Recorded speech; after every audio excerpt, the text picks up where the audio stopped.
something just more commentary wise to finish the show here, Jake. Um, was passing on bringing back Bobby Wagner a mistake?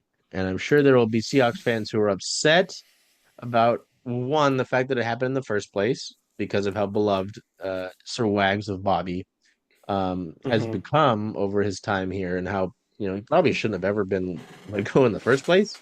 Yeah. Um, but I say this too because you could all extend it as well to Jordan Brooks leaving. Um, because I think what was it, the money that they gave Dodson and Baker could have signed what um Brooks signed in Miami. Hmm. Um, but also I'm like, do we get to this point with Ernest Jones and Tyrese Knight if you don't, because the domino effect here, right? Where Bobby leaves, Brooks leaves, you sign in Baker and Dodson, you draft Knight in a later round, Hmm. you lose Baker and Dodson, and you bring in Jones. Like, I don't think we get to where those two linebackers are without the domino effect, if you get what I'm saying. That's Yeah. what I was thinking about while I was getting to this. But I don't know, was letting Bobby Wagner walk a mistake is I guess the general question. And if you want to expand on what I thought about with the domino effect, please do. I think I'll leave the viewing alternate timelines through your magic powers. I think I'll leave that to you, Bobby. I mean, I people are gonna hate me for sure. And please let me know if you do. Uh, but it's basically fine that they let him go. I mean, certainly this year has been a down year for him. As much as he's in the playoffs, good for him. Uh, go get your bag, Bob's. Um, it's been a down year, like just from the raw numbers, like the counting stats are all down pretty substantially from last year even. Um, and I like we were talking about earlier with the pass rush team, like I don't think that he was vitally necessary. I think the Seahawks were fine defensively without him. Um, and as much as he's been, great for the Commanders, he hasn't been like the superstar that he was previously. Yeah, And I think the emergence of, your Leonard Williams as an incredible defender, especially down the stretch, has kind of like gone, well, we missed out, but it's not the end of the world. I don't think you win that 11th game with Bobby Wagner. Um, so I think from a team perspective, it's probably fine. As much as the fans are gonna hate to say this, but that's how sports work sometimes. sure. I Sometimes think you just don't need the guy anymore. He's also 34 years old. I don't think you yeah, need it. He would he have been the oldest player on the team? I think he would have. that is a good question. I will check Geno my Smith. spot. Geno Smith is also 34. So yeah, they would have. Okay, so tied. Oldest Mhm. on the defense. Yeah, I mean, don't get me wrong. Like, he would have been a great, like, leadership wise, I'm sure. Mhm. Um, old as Jason Myers, 34. Um, Money Myers. There you go. Yeah, you got a 134-year-old on every team, there you go. every Well, squad. trifecta. Yeah, yeah. Yeah, I mean, don't get me wrong. I'm sure he could have been a great leader and help a guy like Tyrese Knight. I'm sure he could help Ernest Jones learn some things. And to do they even get Ernest Jones if Bobby's here? Different timelines, Marvels, what Mhm. if, whatever have you. Um, but yeah, like you said, I think if you look at it at the team perspective, this I don't think Bobby Wagner moves the needle enough for them to win that next game.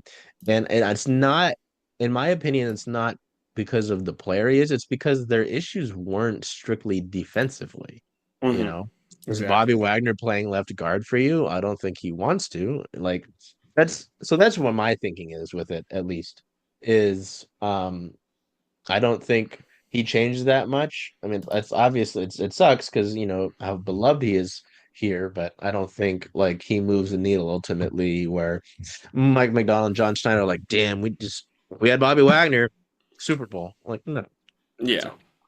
So, yeah, that'll wrap up this week's episode of Circling the Nest. I will not call it its alternative name. Um, it's not a real alternative name. I just said that It's because not. of It's circling the nest for legal reasons because I do believe the alternative name does actually exist as another podcast. Oh, okay. Well, but yeah, I won't say it again. Uh, um, Circling the Nest is not affiliated with any other podcast beyond other brought to you podcasts. by Red Bull Winter. Not Brought really. to you by the aluminum All-Star Game Seattle Mariners Pint Cup.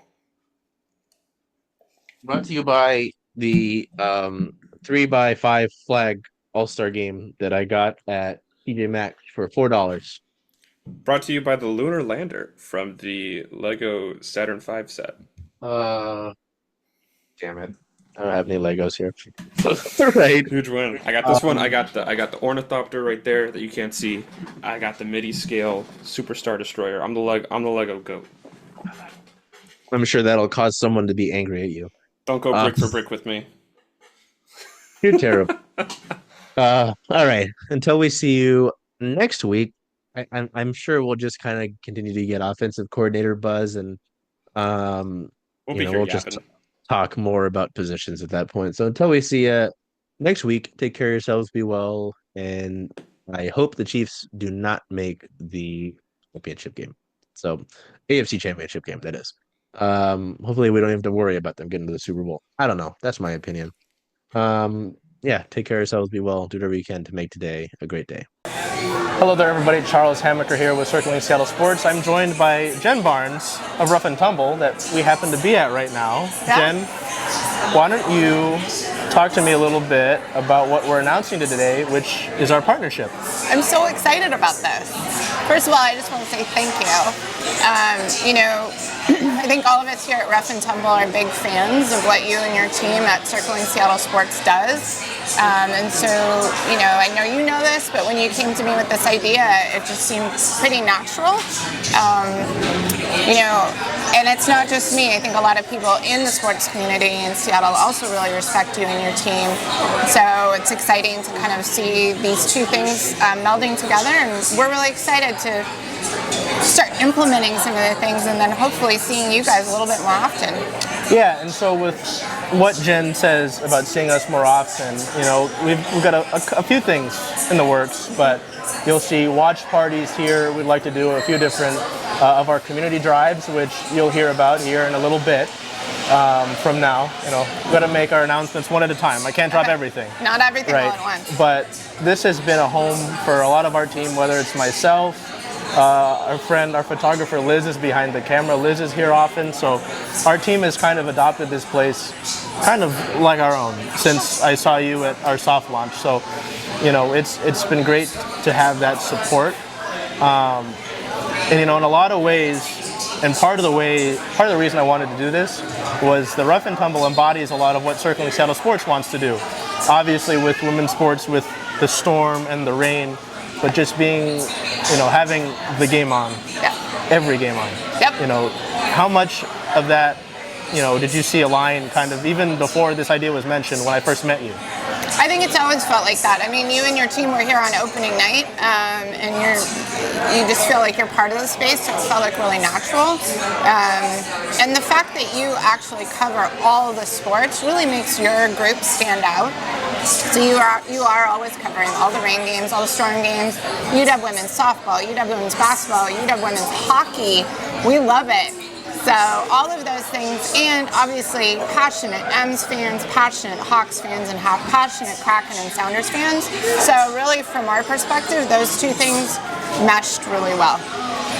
So, you heard it from Jen herself, but this will be our home for all of these events, whether it's you can't make it to these games at home, we're always going to direct you to Rough and Tumble, and obviously the games on the road as well. All these, we're talking about the rain, they've got their schedule out finally, Yeah, yep. but this will be our home for that. Great. The storm games on the road, this is our home Yeah, for all intents and purposes. I love it. And when I mentioned it to Jen, when I first had this idea come up, I had this idea come up wearing a pink wig Yes, you did. ahead of Megan Rapinoe's final regular season home game for the Reign this past year. Yeah. I told her it's because I wanted this to feel genuine. Yep. I wanted a connection to feel genuine, and it does. So Yeah. that's what this is. Rough and Tumble is the home of Circling Seattle Sports, and I'm so excited to finally announce this partnership. I can't wait.